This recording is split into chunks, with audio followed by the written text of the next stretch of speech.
this is take 6 because it's been removed every time. So let's try to do this without mentioning the characters. So if you notice here, I'm making the bags that I made earlier in the previous video. And so what I am doing here is going to Google, and that way I can locate the background that I want for any theme that you want. So choose whichever one you like out of all of these, and then go and save it to your photos so you can upload it later. Same thing with characters, same thing with any fonts or sayings or barcode or any kind of nutritional facts for birthday boy, birthday girl, whatever it is that your theme is.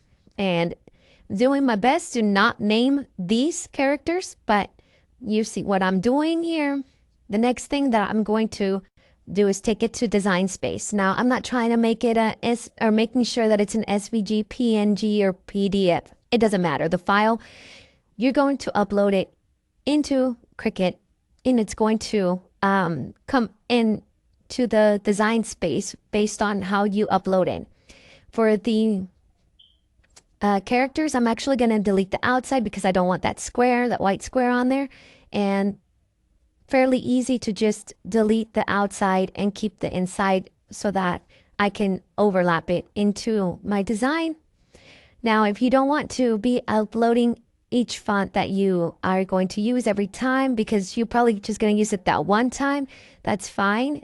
I Googled this themes generator, and you're going to see me actually go to it, and it gave me this exact theme. I typed in my name and I was able to print it out.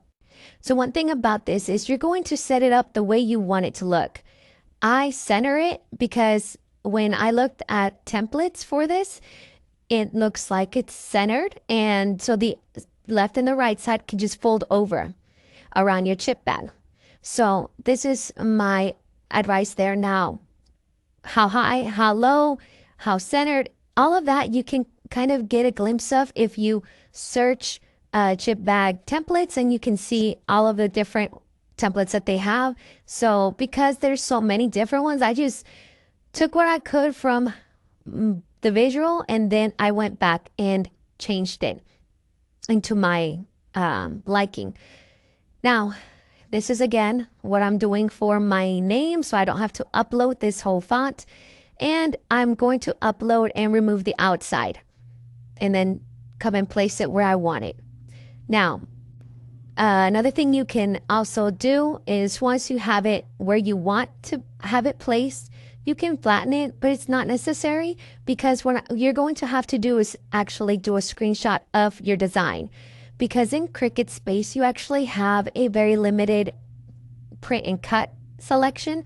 So I prefer to just take it out of here and make my print straight from a photo.